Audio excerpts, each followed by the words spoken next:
The basis for drafting a good pattern is a detailed and accurate body measurement. If you get it wrong at measurement, then you could produce a wrong pattern construction and of course a ruined garment for your clients.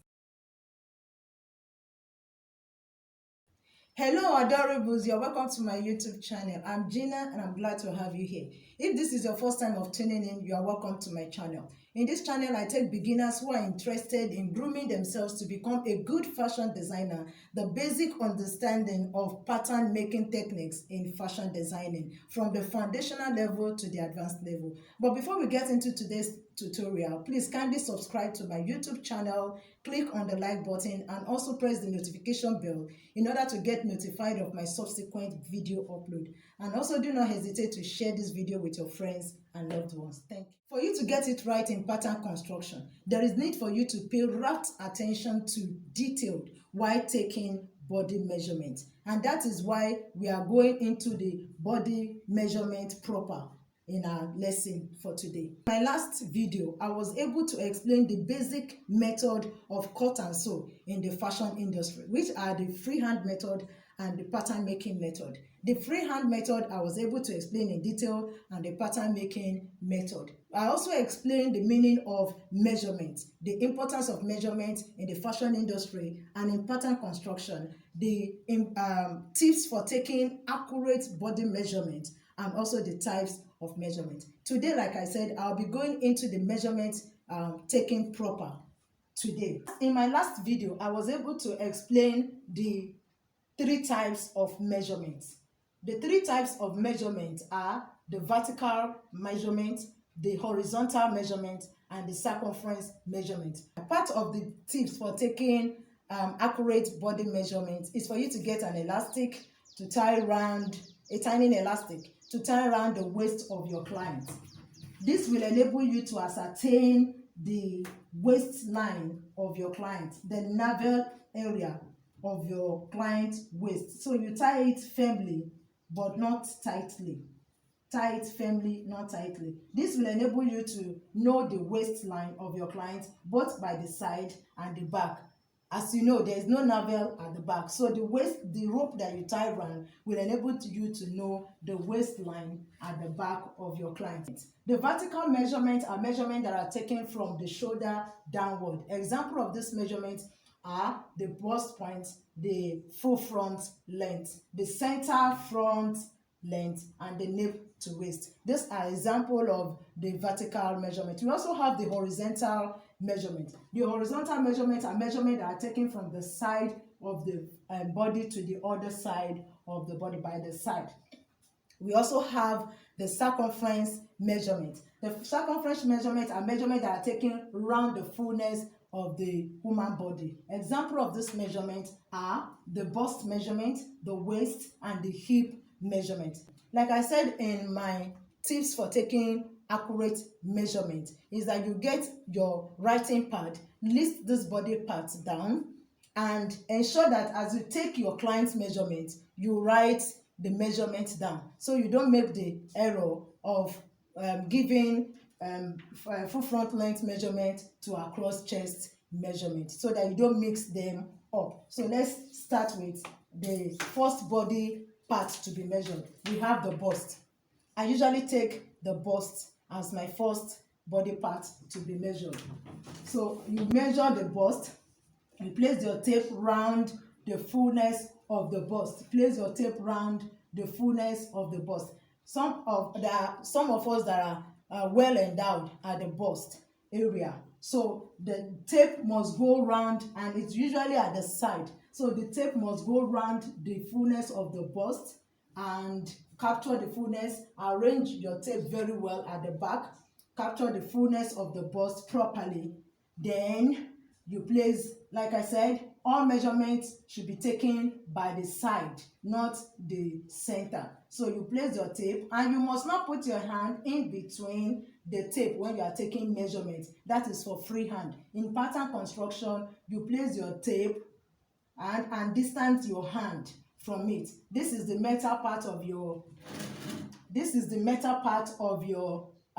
tape rule. That is where you capture your measurement. So my client's measurement now is what? Is 34. So this is how you take your body measurement.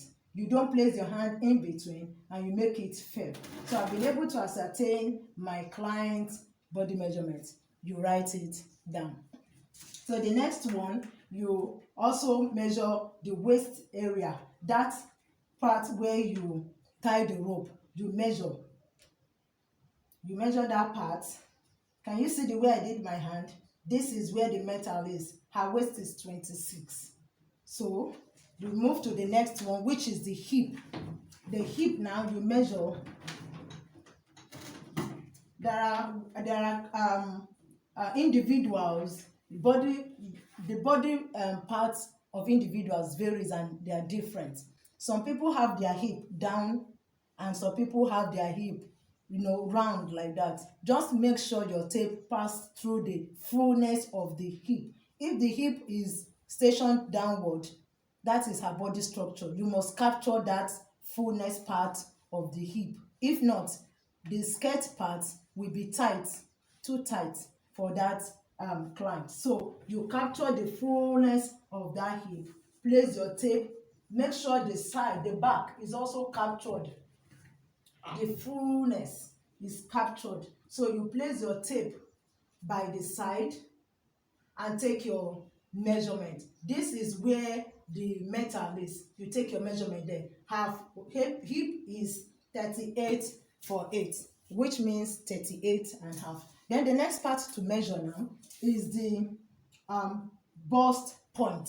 The bust point, you place your tape at the neckline of your client. The neckline is the upper part of your shoulder. So you place your tape at the neckline, you bring it downward and press your nipple, your client's nipple a little bit. Confirm from her, am I touching your nipple? Because that nipple is very important for you to create a good fitted cup for your client. So you place your tape at the nipple. Make sure you ascertain the nipple. Place your tape and ascertain your bust point measurement. Her bust point measurement is 10 inches.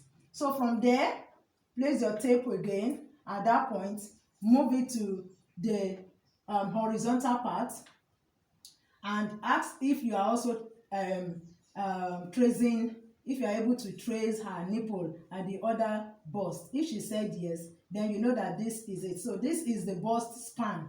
Her bust span is 7. My client's bust span is 7 because this is her nipple. So her bust span is 7. Then you bring it still at that bust point. You bring it down after you have written 7. You bring it down and at the cup, under the cup of your client's bra, you place your tape rule there. So that is where you get your radius, your bust radius. Her bust radius here is 4 inches. So having done that, you have gotten the bust point, the bust span, and the bust radius. So the next part to be taken now is the across chest. The across chest is taken from the armpit side of the bust to the other armpit side. It is also referred to the horizontal measurement. So you place your tape rule at the armpit here to the other armpit. Armpit across the bust area. So you have your bust across chest here now. Her cross chest is giving me 14 inches. Her cross chest is giving me 40 inches. Remember to write it down. Then we'll move to the back. We move to the back. The across back is still the same at the armpit of your client to the other armpit. So you place your tape rule at the first armpit and move it to the other armpit of your client. Do you understand? So this one is giving me, my client's cross chest is giving me 13 for 8. So having done that now, we move to the next measurement. So the next thing is for you to get the full front length. The full front length, you start from that neck lace. The neck lace is where the upper part, like I said, of your shoulder. You start from that neck lace you take your tape round the fullness of the bust down to the rope line. That is your waist line. That is the waist measurement. So that it is referred to as the full front length. So you place your tape at the rope side, and her full front length now is giving me 18 for 8, which is 18 and a half. So we have gotten her full front measurement. Then we move to the center front line. The center front line is you place your tape roll at the hollow of your neck in the center front here, down to the rope. So this is her hollow. I place my tape around at that hollow, bring it down to the rope side of the measurement of our waistline. So her center front length now is 14 for 8. 14 for 8. So having done that, we move to the back. We move to the back and want to take our nape to waist. The nape to waist, there is this the spinal cord, the beginning of the spinal cord here. You'll find that there are two bones there. The upper part of the bone of the spinal cord, that is where you can tell your client to bend her neck a little bit to be able to capture that part. So you place your tape roll at that part and bring it down to the rope side length. So this is her spinal cord bone down to the rope. So her nape to waist is giving me 14 inches. So her nape to waist is giving me 14 inches. So the next thing for me to measure now is her shoulder. Her shoulder is from the hollow of her arm here. There is another hollow at the arm here, at the shoulder here. From that part, you move it to the other side, the other hollow. You can tell your client to raise their hand to be able to ascertain that hollow. So you place it to the other side. That is 16. Her shoulder is 16 at the front. There are some clients that have their backs are usually broader than the front. So you also measure the back measurement at that same hollow. Measure to the other side. Her back here is 17. Her front is 17. Her back is 17. So we now measure the front shoulder slant. The front shoulder slant is taken from the hollow of the shoulder here down. It will not pass through the bust, but by the side down to the rope. You can see the importance of this tiny rope now. So you bring it down to the rope. Her front shoulder slant is 14 for 8. You do the same thing at the back. So her back shoulder slant, you place it at the hollow and bring it down. Her back shoulder slant is 13 for 8. So you can see the difference there. Now, we are rounding off. So the next part to be taken now is her bicep. The bicep measurement is divided into 3. We have the arm, the full arm, we have the 3/4 bicep, and we have the wrist. The reason why these 3 parts of bicep is important is when you are sewing a short sleeve dress, a 3/4 dress, you know how to shape that part and the wrist. So we take the arm length. At this point, you can put your hand in between, but not too loose. Don't let it be too loose. So we put your hand in between, so you get so that it doesn't get too tight for them at the hand. You'll be able to have ease to raise the hand up and down. So we have the bicep at the arm. We have at the below the elbow area, which is the 3/4, and we have the wrist. So her arm is 9 for 8. Her elbow 3/4 bicep is 9, and her wrist is 7. We also have the sleeve. The sleeve measurement is divided into 2. We have the elbow measurement and we have the long sleeve. We have the elbow measurement. Now, for you to get that, you can tell your client to do her hand like this. You place your tape at the hollow of that shoulder down to the sleeve, to the elbow. So you do that and place your tape roll there. Her elbow is 14 and her wrist is 23. All right, so this is basically the body part to be measured for the construction of a blouse pattern or a shirt pattern. I want you to do me a favor. If you are a beginner, you have not been able to measure before, get one or two people, friends, that you can measure.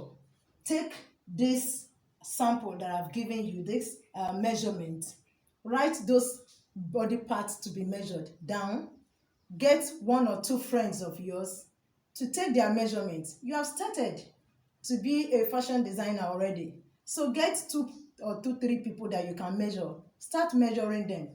It is good, it is okay for you to make mistakes, but just try. What you experience, let me know your experiences. Leave your comment in the comment section below. I'll be glad to respond to your comments. So if this video has been of any help to you, if you have learned one or two things from today's tutorial class, please kindly subscribe to my YouTube channel, click on the like button, and also press the notification bell in order to get notified of my subsequent video upload. So till then, keep aspiring and keep striving to be the best version of yourself.